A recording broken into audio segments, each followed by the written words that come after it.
Hey, it's Chris Murphy. Last Friday, I had an amazing meeting with about a dozen people in recovery from opioids in New Haven. I just want to tell you a little bit about what I learned. A couple things stood out. First, the real need for coordination for these individuals who are struggling to find services, to have one person who's going to advocate for them through the whole process, through the emergency room, detox, through residential, through outpatient.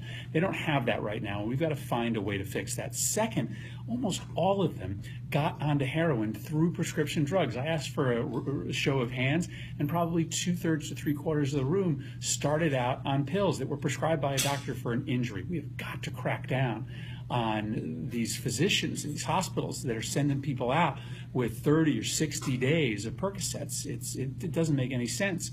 And lastly, it's just a question of resources. So many people said that they couldn't find a detox center, they couldn't find a residential bed because it doesn't exist. That's why the legislation that we're trying to push to put emergency resources into taking on the heroin and opioid epidemic is so important.